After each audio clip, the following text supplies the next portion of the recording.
लग्नानंतर होईलच प्रेम या मालिकेच्या पुढील काही येणाऱ्या भागांचे अपडेट जाणून घेऊया आपल्या या व्हिडिओमध्ये।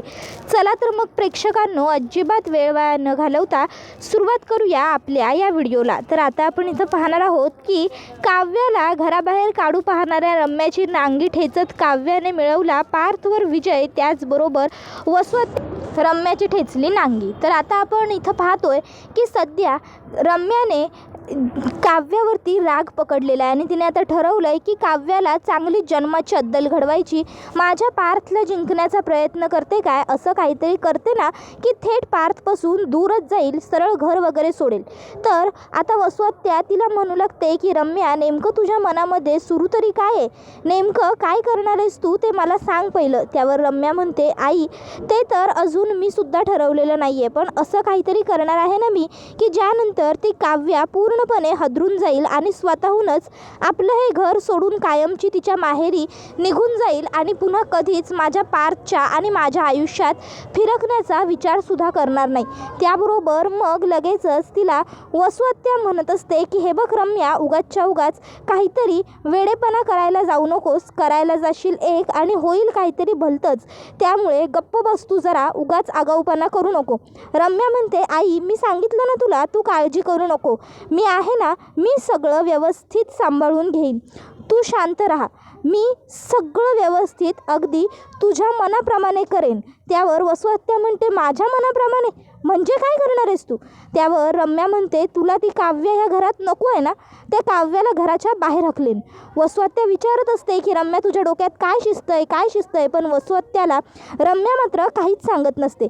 तर दुसऱ्या बाजूला आता काव्य विचार करू लागते, चला मी सुंदर दिसते याचं प्रमाणपत्र तर मला देशमुखांकडनं आधीच मिळालं आहे, कारण देशमुखांची नजर माझ्यावरनं हलता हलत नव्हती, पण आता एवढ्यावरच तुला बसून चालणार नाही काव्या, काहीतरी असं करावं लागेल हटके देशमुखांसाठी की जे बघून देशमुख तुझ्यावर एकदम इम्प्रेस्ड झाले पाहिजे। एक काम करते, मस्त त्यांच्या आवडीचा काहीतरी बेत करते, असा विचार करत काव्या किचनमध्ये येते। आता त्या ठिकाणी मालिनी काकू येतात आणि मालिनी काकू आता काव्याला विचारतात, काय सुनबाई, काय चाललंय आता? त्यावर काव्या म्हणत असते, काही नाही हो आई, आता विचार करते की मस्त काहीतरी पार्थसाठी पदार्थ स्वतःच्या हाताने बनवावं, नाहीतर एक काम करते, मी ना आजचा सगळा स्वयंपाक बनवते, आज तुम्ही स्वयंपाकघराला सुट्टी द्या, आज तुमची ही सून स्वयंपाक बनवणार आणि तुम्ही निवांत मस्तपैकी आरामात बसून खा, पण त्यासाठी तुम्हाला माझी एक फक्त छोटीशी मदत करावी लागेल। मालिनी काकू म्हणतात, काय बरं सुनबाई? त्यावर मग काव्या म्हणत असते की मला ना देशमुखांच्या आवडीनिवडी फारशा माहीत नाही आहेत, त्यांना काय काय आवडतं त्याची ना तुम्ही मला एक यादीच द्या, मला जमतील तितके सगळे पदार्थ मी त्यांच्यासाठी करणार आहे, त्यांना जिंकण्याचा निश्चय जर केलेलाच आहे तर त्यासाठी प्रयत्नसुद्धा अगदी पूर्ण करायला हवेतच की। त्यावर मालिनी काकू म्हणतात, ठीक आहे, मी तुला यादी देते। मग आता काव्या म्हणत असते, देशमुख बघालच तुम्ही, आज ही काव्या पार्थ देशमुख कशी तुमची विकेट पाडते ते, आजपर्यंत तुम्ही काव्याचं जे रूप पाहिलेलं नाही आहे ना, आता तुम्ही काव्याचं ते रूप पाहाल। त्याबरोबर मग मालिनी काकू काव्याला सांगतात की पार्थला कढी पकोडा आवडतो, साबुदाणा आवडतो, तुझ्या हातचं श्रीखंड आवडतं, परत त्याला वरण भात आवडतं, वरण त्याला तिखट नाही आवडत, त्याला वरण साधं आवडतं, त्याला मेथीची भाजी आवडते, त्याचबरोबर त्याला छोले आवडतात, तसं त्याला पुरी आवडते, आणखी गुलाबजामसुद्धा पार्थला आवडतात। त्याबरोबर काव्या म्हणते, चला मग ठरलं, आज पार्थ देशमुखांच्या आवडीचा हा सगळा बेत मी स्वतःच्या हाताने बनवणार। आणि मग काव्या ही आता पार्थच्या आवडीचं सगळं जेवण बनवायला घेते। सगळ्यात अगोदर आता ती छोलेची भाजी करण्यासाठी छोले शिजायला घालते, दुसऱ्या बाजूला तांदूळ वगैरे साफ करून धुवून ती भात शिजायला टाकते, तर एका बाजूला डाळ बनवण्यासाठी ती डाळ शिजायला लावते। तर आता मग ती विचार करते की हे सगळं शिजून होईपर्यंत मी कणिक मळायला घेते। काव्या आता कणिक मळत असताना त्या ठिकाणी रम्या येते आणि रम्या काव्याला एक ऑडिओ रेकॉर्डिंग ऐकवते।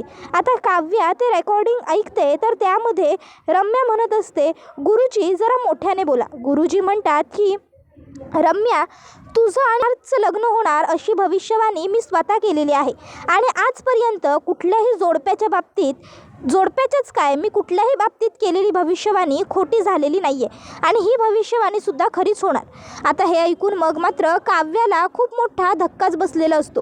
काव्य विचार करू लागते, हे सगळं कसं शक्य आहे? नाही नाही नाही, गुरुजींनी मला स्वतः सांगितलं होतं की असं काही होणार नाही. मग रम्याला गुरुजी असं का म्हणाले असतील?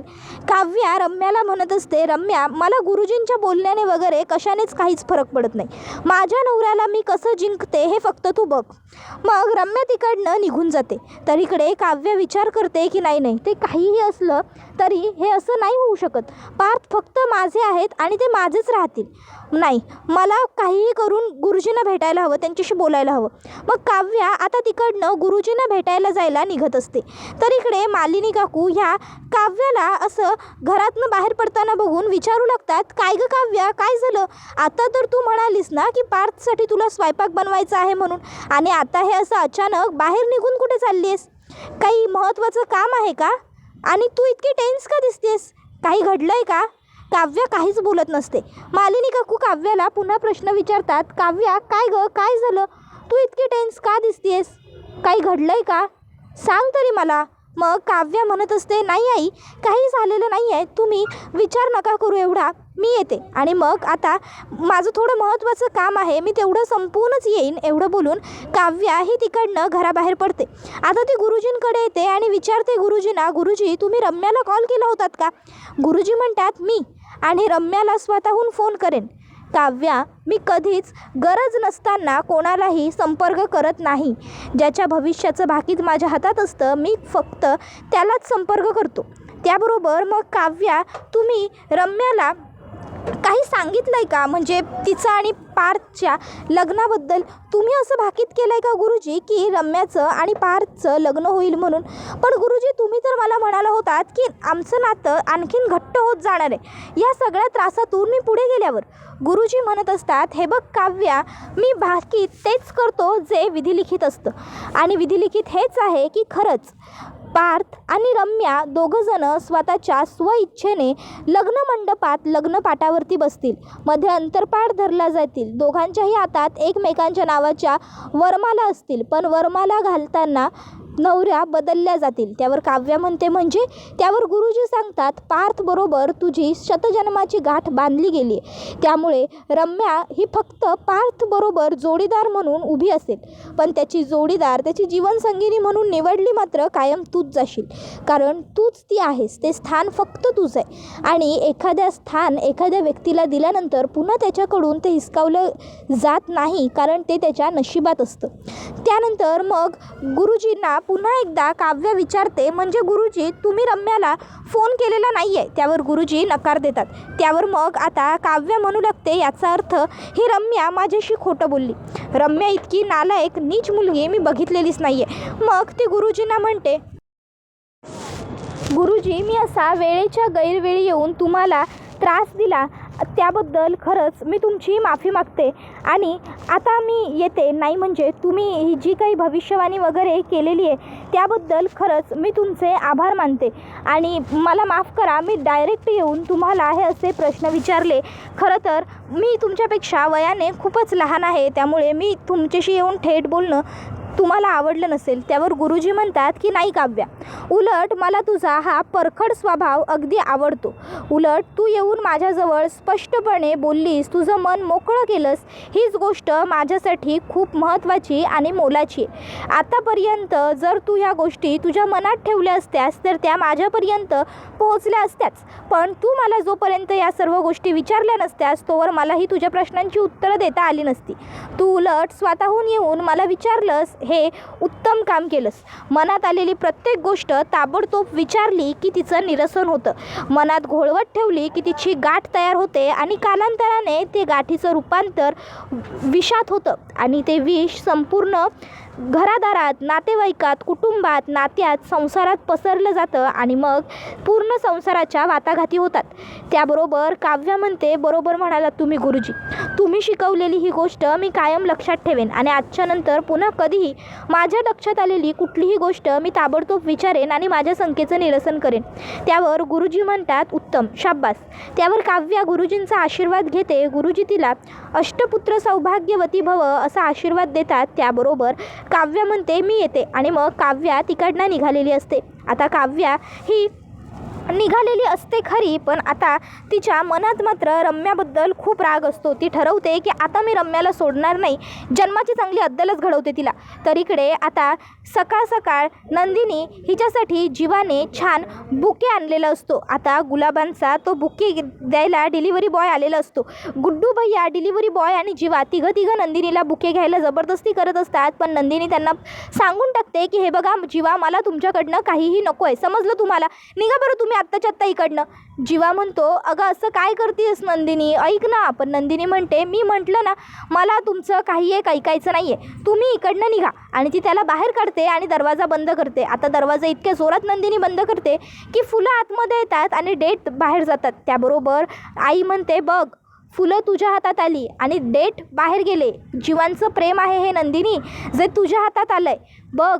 त्याबरोबर नंदिनी म्हणू लागते आई तू गप्प बस गं, उगाचच्या उगाच काहीतरी इमोशनल बोलून तू मला ब्लॅकमेल करू नकोस, समजलं ना. मला तुझं काही एक ऐकून घ्यायचं नाही आहे आणि मला जीवांचं प्रेम वगैरे काहीसुद्धा नको आहे. त्यामुळे ना तू उगाचच्या उगाच मला काहीतरी खोटं नाटं सांगणं बंद कर आणि बाजूला हो बरं तू, मला जाऊ दे. आणि एवढं बोलून आता नंदिनी ही तिकडनं जाऊ लागत असते. आई म्हणते नंदिनी अगं थांब, ऐक माझं. पण नंदिनी आईचं काहीच ऐकत नसते. आता ती फुलं ती तिथंच आता ठेवून देते डायनिंग टेबलवर आणि जाते. त्यावेळी पुन्हा एकदा आई नंदिनीजवळ येते आणि नंदिनीला म्हणते हे बघ मी तुला फोर्स करत नाही आहे, पण तरीही एकदा विचार कर, ही फुलं जीवाने दिलेली आहेत तुझ्यासाठी. आता आई तिकडनं निघून जाते. तर बाबा आतमध्ये येतात आणि बघतात तर काय, डायनिंग टेबलवरती अशी डेट नसलेली फुलं कुणी ठेवली. उगाचच्या उगाच घरामध्ये कचरा, वाटतं ही फेकायला विसरली शारदा, म्हणून मग बाबाच ती फुलं फेकून देतात घराबाहेर. आता हे घराबाहेर बाबांनी फुलं फेकलेली असतात ही गोष्ट नंदिनीला माहीत नसते. नंदिनी ती फुलं खोलीत न्यायला बाहेर येते, त्यावेळी फुलं नसतात. नंदिनी विचारते आई इथली फुलं. त्यावर आई म्हणू लागते अगं तूच तर म्हणालीस ना तुला ती फुलं नको आहेत म्हणून तुझ्या बाबांनी कचरा पेटीत फेकून दिली. पेटीत नाही म्हणता येणार, अशीच दारातनं बाहेर होलपटून लावली आहेत. त्याबरोबर नंदिनी म्हणते काय आई बाबांनी ती फुलं फेकून दिली आणि तू काहीच नाही बोललीस. आई का फेकून दिलीस तू ती फुलं बाबांना, तुला माहिती होतं ना की ती फुलं जीवाने दिली होती म्हणून, मग तरीही का केलं तसं तू. त्याबरोबर शारदा म्हणत असते अगं मी जेव्हा तुला म्हणत होते की ती फुलं फेकून देऊ नको, ती फुलं सांभाळून ठेव, जपून ठेव, त्यावेळी तर तुला ती फुलं नको होती आणि आत्ता बाबांनी जर ती फुलं फेकून दिली आहेत तर तुला आता ती फुलं हवी आहेत. काय गं नंदिनी हे लहान मुलांसारखं, याला काय अर्थ आहे. विचित्र बाई वागणं झालं आहे तुझं, मला तर ना काही कळतच नाही. नको होती ना तुला ती फुलं म्हणून फेकली बाबांनी, हवी असतील तर जा अंगणात गोळा कर, असतील इथेच. त्याबरोबर मग नंदिनी होकार देते. त्याबरोबर इकडे जीवाने आता धनंजयला फुलं फेकून देताना पाहिलेलं असतं. आता जीवा धनंजयने ती फुलं फेकून देताना बघून खूपच जास्त नर्वस झालेला असतो. जीवाला वाटतं की याचा अर्थ माझ्या प्रयत्नांना अजून 1% यशसुद्धा मिळायला सुरुवात झालेली नाही आहे. नंदिनीला फुलं खूप आवडतात, पण तरीही नंदिनीने फुलं जपून न ठेवता बाबांना फेकून द्यायला लावली. याचा अर्थ नक्कीच नंदिनी अजूनही माझ्यावरती रागवलेली आहे. पण नंदिनी अगं अशी किती वेळ रागवून राहणार आहेस तू माझ्यावर, सोड ना आता माझ्यावरचा राग, असं तो म्हणत असतो. इतक्यात त्या ठिकाणी खरीखुरी नंदिनी येते आणि ती फुलं गोळा करू लागते. आता जीवाचा स्वतःच्या डोळ्यांवर विश्वासच बसत नसतो की चक्क नंदिनी आली आहे आणि नंदिनी ती सगळी फुलं गोळा करते. मग जीवा आता काय करतो, जीवा हा डोळे चोळून बघतो तर त्याला कळतं की नाही मला स्वप्न पडत नाही आहे, तर ही खरोखरच नंदिनी आहे. मग आता लगेचच जीवा हा मनात विचार करतो येस, याचा अर्थ माझ्या प्रयत्नांना हळूहळू यश येत आहे. नंदिनीने फुलं घेतली म्हटल्यावर नंदिनी ती फुलं घेऊन घरात येते आणि आता त्या फुलांपासून तिला फोटो फ्रेम बनवायची असते. आता ती फोटो फ्रेम बनवण्यासाठी तिला जे काही फ्रोझन फोटो फ्रेम बनवायला साहित्य लागतं ते सगळं ती घेऊन येते आणि तिचा आणि जीवाचा त्यांनी जो फोटो काढलेला असतो गुढीपाडव्याच्या दिवशी, तो फोटो ती आणते आणि आता त्या फोटोला ती छान फोटो फ्रेम बनवते. त्याबरोबर आता हे सगळं काही शारदा बघते आणि शारदाला खूप छान वाटतं. शारदा आता नंदिनी ती फोटो फ्रेम रूममध्ये लावल्यावर निघून जाते आणि तिकडे आता शारदा धनंजयला घेऊन येते आणि धनंजयला ती फोटो फ्रेम दाखवत म्हणते हे बघा, नंदिनीने जीवावर तिचं प्रेम आहे ते प्रेम दाखवण्यासाठी ही फोटो फ्रेम इथे अशी तयार करून लावली. धनंजय म्हणतो, माझ्या मुलीचं त्या जीवावर काही प्रेम वगैरे नाही आहे. माझ्या मुलीला कुठलीही गोष्ट वाया घालवायला आवडत नाही आणि म्हणूनच माझ्या नंदिनीने ते केलेलं आहे, समजलं ना. त्यावर मग शारदा धनंजयला म्हणते, तुमचे डोळे जरा संपूर्ण खोलीभर फिरवा आणि बघा नंदिनीच्या खोलीत किती फोटो फ्रेम आहेत. ही तुमची, तिची आणि माझी फ्रेम, ही तिची, आरूची आणि काव्याची फ्रेम, ही आपल्या 5 जणांची फॅमिली फोटो फ्रेम. पण तरीही नंदिनीने त्यांची फ्रेम बदलून त्यांना ही अशी फोटो फ्रेम गुलाबापासून तयार नाही केली, तर तिने फक्त जीवाच्या फोटोला अशी फ्रेम तयार केली, जीवाच्या आणि तिच्या. आता तरी समजा आणि तुमची चूक सुधारा. पण धनंजय हा काहीही न ऐकून घेता तिकडनं निघून जातो. शारदा म्हणत असते की काहीही झालं ना तरी जावई बापूंनासुद्धा ही गोष्ट दिसायला हवी, त्यांनासुद्धा कळायला हवं की त्यांच्या प्रयत्नांना यश येते, म्हणजे त्यांनासुद्धा बरं वाटेल. मग शारदा लगेचच बाहेर जाते आणि जीवाला म्हणते, जावई बापू चला माझ्याबरोबर. जीवा कुठे असं विचारतो तर ती सांगते सरप्राईज आहे चला.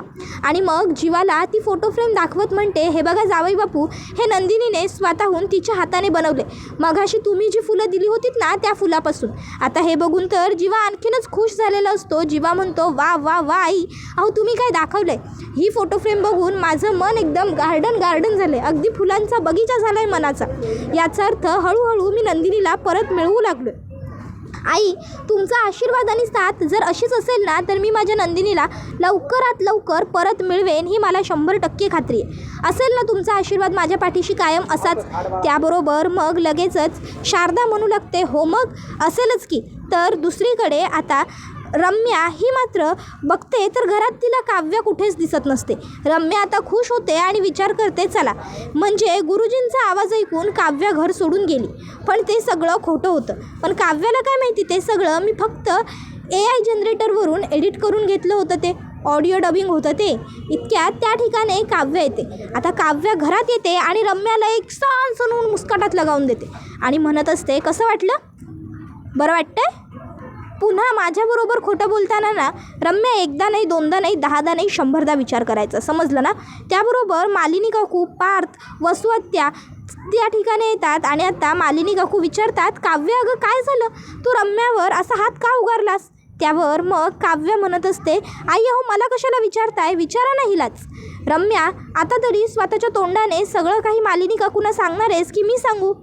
नाही, ज्या काही करण्या करून ठेवल्या आहेस त्या स्वतःच्या तोंडाने सांगायची तर तुला लाज वाटत असेल, त्यामुळे मीच सांगते. त्याबरोबर आता लगेचच इकडे मालिनी काकू म्हणत असतात, काव्या काय झालं आहे सांग तरी मला बाळा. मग काव्या आता सांगू लागते, काय झालं नाही, या रम्याने काय केलं माहिती आहे तुम्हाला, हिने मुद्दामून माझ्यासमोर असं ते साठे गुरुजी आहेत ना आपले, त्यांचं खोटं व्हॉईस डबिंग आणलं आणि त्यामध्ये साठे गुरुजींनी भविष्यवाणी केली होती की तुझं आणि पार्थचं लग्न होईल वगैरे, आणि हिने ते मला ऐकवलं. हिला वाटलं की मी घर वगैरे सोडून निघून जाईन. पण ही गोष्ट एक विसरली की मी काव्या मी कधीही कुठलाही चुकीचा निर्णय घेत नाही. मला प्रत्येक गोष्टीची शहानिशा केल्याशिवाय निर्णय घेण्याची सवय नाही.